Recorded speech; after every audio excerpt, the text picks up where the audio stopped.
Hello, everyone. Welcome back to Daily Talking, where I'm going to tell you some things about traveling to China. Now, if you're coming to China and you packed your bags and you're ready and you have everything, here are a few things that you need to know before coming. These are my top 5 things that I wish I knew about China before I came. Number 5 on my list is VPN. I cannot stress how important this is.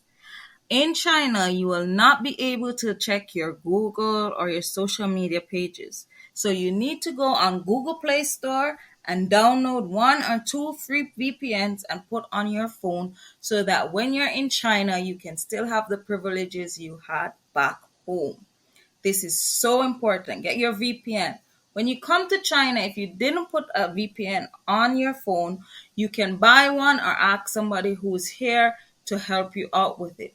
Please note VPN is not legal in China, so don't go up to any and everybody going, "Hey, where can I get a VPN?" Talk to people in the expat community or people who are foreigners, and they will help you out with this situation because this is something every expat usually has to deal with. So VPN, guys. Yes, VPN is number 5. And coming in at number 4 is hotels. Now, usually in my country, and I'm from Jamaica, you as a foreigner, you come to the island, you can go to any hotel and just check in and get a room. Once you have your passport and your money. This is not the same situation in China. Many hotels do not accept foreigners. So please do your homework and make sure that the hotel that you're going to or you plan on staying accept foreigners, because I've had so many and I've heard so many stories of expats and people who come from abroad and people who even live in China go to a hotel and they're there with their bags and everything, and it's in the night and the hotel tells them, "Sorry, we cannot accept foreigners." So they have to find another hotel. It's not fun to try and find another hotel in China in the night, especially if you don't speak Chinese. This can be a headache situation. Also, in hotels in China, do not be surprised if the police pays you a visit, because many hotels here, once you are a foreigner and you come into the city, especially the smaller cities in China, they will report it to the police station and the police will come and check just to make sure that your documents and everything is okay. So your hotel experience might be a little bit different than what you're used to if you're from the western side of the world in China. So just brace yourself. Apart from that, hotel is pretty much the same and it's very good. I've had no problems with the hotel, but just make sure that they accept foreigners. Number 3 on my list is the bathroom. The bathrooms in China are very different from the bathrooms that I'm used to. For one, a major difference is the shower area. Many bathrooms in China do not have a specific or defined shower area. It's just there is a shower head there and the bathroom's just open with the face basin and the toilet. And oftentimes in not very big cities, when you try to rent a house, the bathroom is not the cleanest place. So beware of the bathroom and that difference with the bathroom. That was a shocker for me with the shower just being open. So when you take a bath, everything in the bathroom is wet. The toilet, the face wash, everything, because it's not defined by a tub or a glass or anything. It's just very open. Another difference is the toilets. The toilets in many places are in the ground.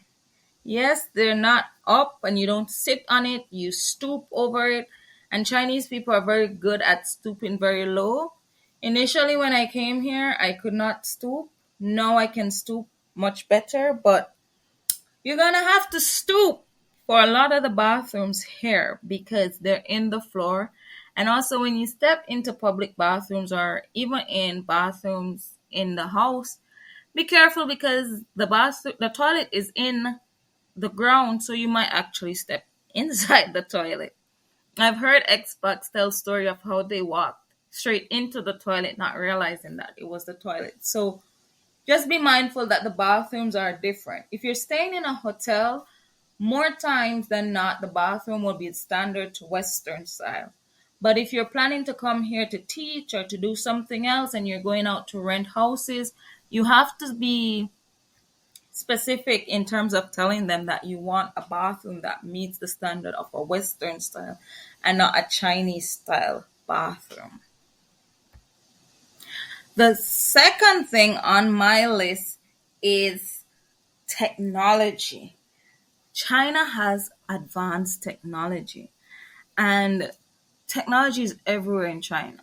My first experience when I first came to China, there were robot waiters. It's very different from what I'm used to. But two pieces of technology that you need on your phone for China is WeChat and Alipay. You need to have WeChat and Alipay. Why do you need these? Because whenever you are traveling from one area to a next in China, you need something that is called a health code. You have to show your health code to the driver. You have to show your health code to enter a building. You have to show your health code to basically move from one area to the other. Health codes in China are on WeChat or Alipay. Also, if you come to China to live or you're going to work in China, you will see that cash is something that Chinese people don't use a lot. They use WeChat and Alipay to pay for almost everything. So you're going to need these pieces of software on your phone. They make life so much easier for you. Almost everything is done through either WeChat or Alipay. And if you want to buy anything online too, it's linked to your WeChat or your Alipay. So before you come, I'd say get a WeChat and an Alipay account. If you're staying for a very short period of time, you might not need to download these softwares, but brace yourself for new and different technologies than what you are used to. So thus far, we know that you need a VPN. You need to check that your hotel accept foreigners. You need to be brace yourself for the bathrooms. They might be a little bit different, and embrace new technologies. The number one thing in China that is different is their zero COVID policy measures. What does this mean? For one, if you're traveling to China, they want you to be vaccinated. For two, you're going to be in quarantine. Different cities will determine the time for your quarantine. I know that for Beijing, it's 7 days plus three. So 7 days in a hotel and maybe 3 days for where you're going to stay afterwards.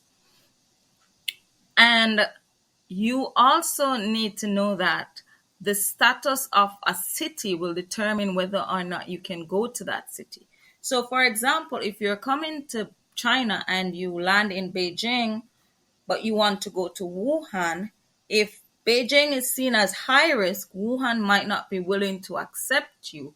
So you will be stuck in Beijing much longer than you might have prepared. So it's important to know when you're coming which cities you're going through and what is the risk level according to China for that city. Because if a city is considered high or medium risk, which means they have cases of COVID-19 virus or people living with the virus, you might not be able to move from one city to the next as they might see you as a risk factor coming from a city with high risk. Now, in China, for example, my city is Tianjin and we have 3 cases. 3 persons have the COVID virus, right? And this is a city of almost 14 million people and it's considered high risk. So it doesn't take a lot of cases for a city to be considered high risk. And what does it mean for me living in Tianjin? It means I can't travel to Beijing or other cities because they're like, you're from a high risk city. We don't want you coming into our city. So you'll not be able to buy train tickets or plane tickets to another city.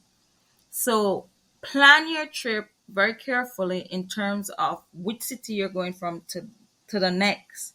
Also, Chinese COVID policies changes very quickly, like overnight.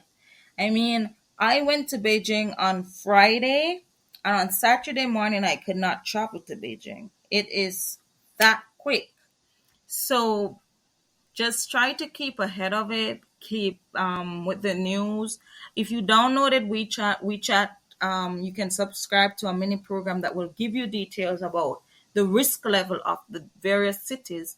And if you know anybody who's living near Xbox, you can ask them. If you want to know more information about how do I find out about the risk level of a city, you can drop a comment. I'll answer you and help you out with that process.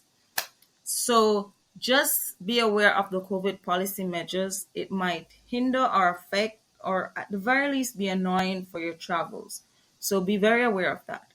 And those are the top 5 things I want you to know before you come to China.